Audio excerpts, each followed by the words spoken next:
Kiinnittää vasempaan reunaan Mika Virtanen, minkälaisen lähden hän ottaa.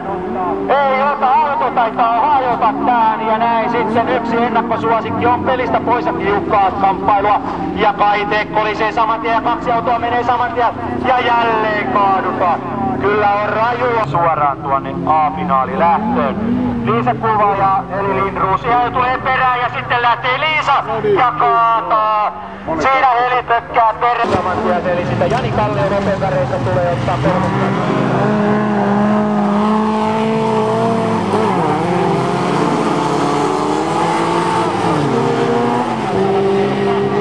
Jani Kallio sitten tuonne jatkoon. Ja Antti Uusimäki kohtaa parhaimman lähden ja tulee sieltä sisältä kärjessä, jos ei pyörähtää. Ja samalla mennä kaikki samaan nippuun. Loistavaa, hyvä pojat. Näin se.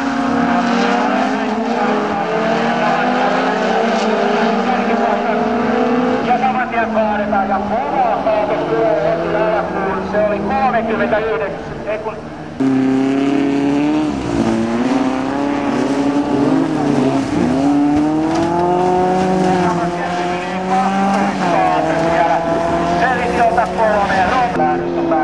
Suoraan tuonne lähtöön. Liisa kuvaaja tulee perään ja sitten lähtee Liisa ja kaataa. Siinä Heli tökkää perään.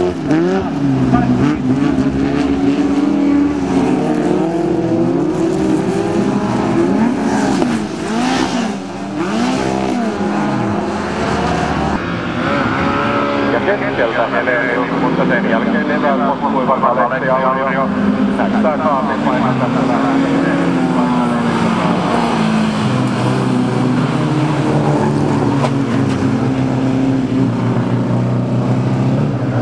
Voittele rekat sisälle meillä ovat kumppaneina ja Tolkinen, mutta eivät riitä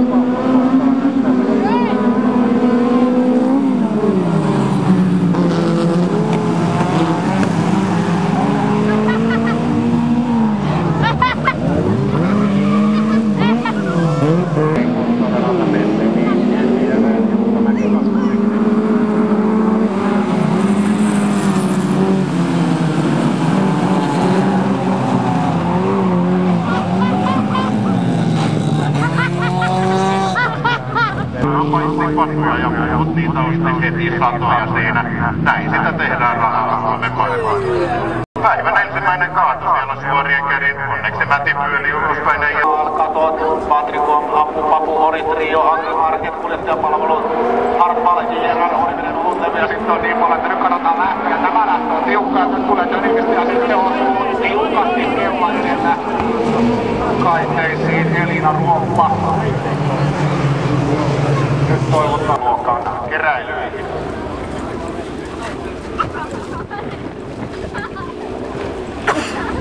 Takana perässä, mutta me laitamme tuosta A-finaaliin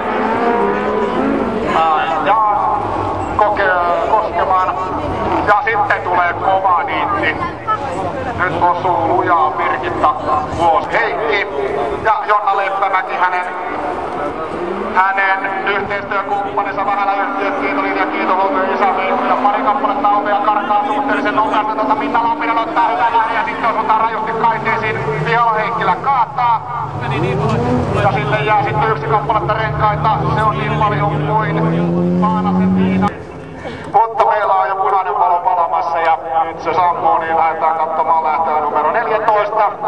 Sieltä irtoaa kuplallaan Toni Salovaara parhaiten ja edelleenkin kuplavoimin tullaan nyt sitten, kun mennään osumaan oikein huolella Kaiteisiin ja sen jälkeen mennään ympäri ja kaatajakoon Teemu Kuusisto THU-tiimistä. Nyt toivotaan vaan sieltä tullaan ja ei pyörähdä, hyvin pysyy Fiatti hanskoissa. Åkerströmille lähtövoitto Männistä kakkoseksi ja sitten maaliin tulon jälkeen ottaa osumaa ensin Lauri Marttila Kaiteisiin, sen jälkeen sitten Prinkkala. Viimeinen lähtö, se on irti. Ja keskeltä irtoaa parhaiten pari valjakkoon, siitä ottaa kyllä sitten Sami Karunen, piikkipaikka ja Toni Salovaara. On lieveen kakkonen ja nyt sitten siellä liehuvat keltaiset lipstaruskerrokset ja kumppanit. Näinhän se on, niin jatkoa laskuissa kuljettaja tekee sitten erilaiset ratkaisut ja näin mennään huolella ja tuo avaa Volvo-kuljettajalle tilannetta.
Joo! Kaikki hyvin. Varovasti. Ei niskaan sattunut. Ei.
Sen sijaan takana oleva kuljettaja Alanoja on haastajan asemassa, jos ajatellaan jatkopeliä. Virtanen edelleen kärjessä, mutta kakkospaikka vaihtuu ja nyt se on ahdasta. Nyt se on ahdasta ja vähän enemmänkin ja tämä auhettaa tässä vaiheessa Suomen mestaruustittelit alkavat jo siitä mielessä ja tasainen lähtö. Ykkösaralta Korhonen vieressä Rytkönen ja Rytkönen kärkeen. Korhonen kakkospaikalla ja nyt on ahdasta takana hieman enemmänkin ja näin mennään sitten Pekkaan oikein puolella. Kampala oli ainakin toinen kuljettaja ja kun tuo sade on hellittänyt, se varmasti tuo mannaa jälleen liikkeelle kun lähdetään ja Rytkönen kärkeen. Vieressä Korhonen seuraa, mutta sisäradalta vielä Kumpula kakkospaikalla ja nyt se viedään yhtä kappaletta kalustajan